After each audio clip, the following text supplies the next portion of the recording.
Saya pernah gibai sampean. Apa temanya?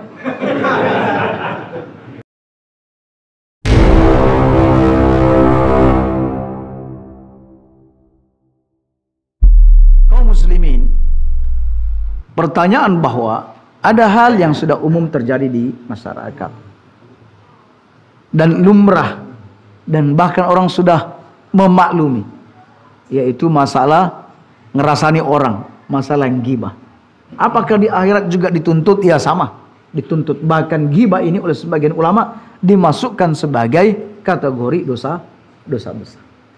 Nabi pernah begitu marah kepada istrinya Aisyah karena Aisyah berkata dan memberikan penilaian kepada istri beliau sallallahu alaihi wasallam yang lain, yaitu Zainab.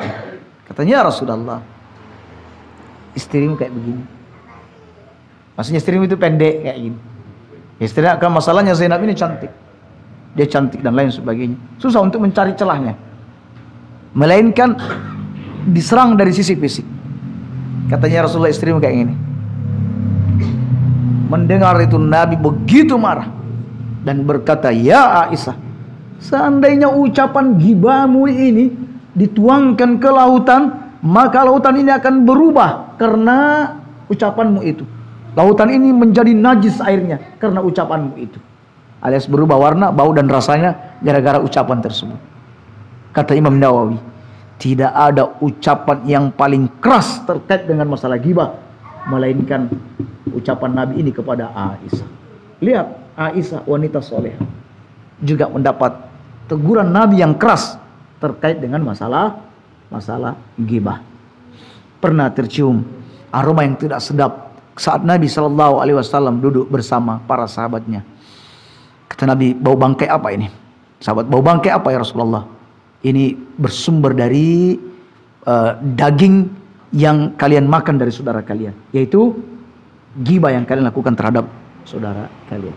Ya Allah, ini ghibah ini paling ringan diucapkan di mulut. Hampir-hampir tidak ada orang bisa lepas dari ghibah kecuali siapa yang dikehendaki dan dirahmati oleh Allah Subhanahu wa ta'ala. Lalu bagaimana cara bertobat dari ghibah? Cara tobatnya kaum muslimin, kalau ghibah kita ini tidak sampai ke dia, tidak sampai ya, sampai tidak menjatuhkan kehormatannya, maka mohonkan ampun orang itu kepada Allah Subhanahu wa ta'ala. Ya Allah, ampuni si fulan, saya sudah pernah menggibahinya. Ya Allah, ampuni si fulan, saya pernah menggibah. Yang kedua, perbanyak amal-amal kebaikan.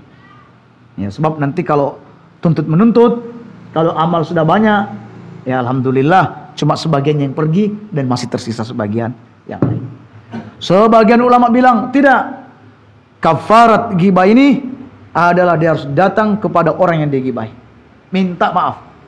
Assalamualaikum. Waalaikumsalam. Pak, lalu sempuro. Loh, maksudnya apa?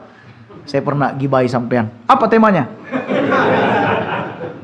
Anu Pak, begini. Oh, marah besar dia. Oh, jadi selama ini sampean sama siapa saja yang kamu gibahi saya? Pak itu, Pak ini. Oh, jadi marah dia. Kata ulama, karena persoalan ini bisa semakin runyam, semakin berat, dan justru bisa menghadirkan permusuhan antara satu dan yang lain, sementara syariat ini tidak menginginkan kerusakan, maka cara pemaafan seperti ini tidak dibenarkan. Kalau bisa menimbulkan kerusakan yang lebih besar, cukup mohon ampun kepada Allah dan memohonkan ampun orang yang kita gibahi. Itu insya Allah kafaratnya. Demikian.